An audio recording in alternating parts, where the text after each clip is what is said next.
Donc l'ADN de Pôle emploi et la raison d'être de Pôle emploi, c'est de faire pour ceux qui en ont le plus besoin et de satisfaire les recruteurs avec une focale sur certains secteurs d'activité liés aussi au contexte actuel et les besoins dans le santé sociale, dans le bâtiment, donc tout ce qui relève notamment de la construction, de la restauration, du commerce, et pour le coup de mettre vraiment les compétences recherchées par les entreprises et les compétences du demandeur d'emploi donc au cœur de chacune de nos actions et des recrutements. Donc la reprise économique se confirme depuis plusieurs mois. Donc on voit bien une augmentation du nombre d'offres de plus 30% entre l'année 2020 et l'année 2021. Donc aujourd'hui, ça c'est quelque chose qui est prépondérant sur le territoire. Et ce qui est important aussi de souligner, c'est que 84,2% des entreprises sont satisfaites des services de Pôle emploi et tout ce qu'on a pu mettre en place, l'ensemble des équipes sur le territoire. Donc aujourd'hui, ce qui est important de retenir, c'est qu'une offre, c'est une action qui est derrière, que ce soit sur l'attractivité de l'offre, que ce soit sur, je dirais, la façon aussi de recruter. On a des techniques innovantes pour recruter les demandeurs d'emploi auprès des entreprises.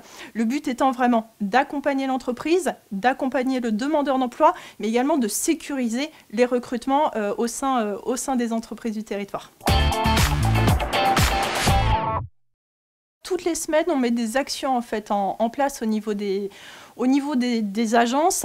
Alors, soit elles se passent en agence, donc là, on peut être sur des actions effectivement de recrutement, de présentation de métiers, mais ce qui est important aujourd'hui pour nous, c'est de pouvoir faire ces actions-là au sein des entreprises et faire visiter les entreprises par les demandeurs d'emploi. Déjà, ça permet de découvrir l'environnement, ça permet de se projeter dans un futur emploi et également aux salariés qui sont déjà en place au sein des entreprises de pouvoir encore mieux accueillir peut-être leurs futurs collègues. Donc ça, c'est important aussi de faire cette démarche-là au sein des structures. Donc ça, comme je le dis, c'est toutes les semaines. Pour exemple, aujourd'hui, on avait un recrutement qui s'est passé là au sein de l'agence. Donc c'était sur Asgard, donc sur des postes de commerciaux avec un niveau bac et bac plus 2.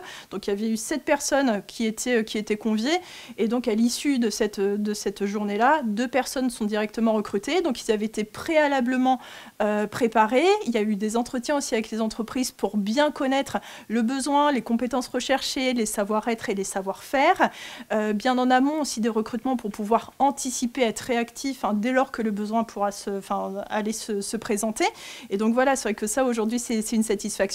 Et demain, on accueille donc une autre entreprise qui s'appelle ITG Conseil, qui est donc sur du portage salarial, où là, donc, on va accueillir des cadres, parce que donc c'est principalement sur ces niveaux-là. Pareil, on attend 7 personnes concernant ce recrutement-là.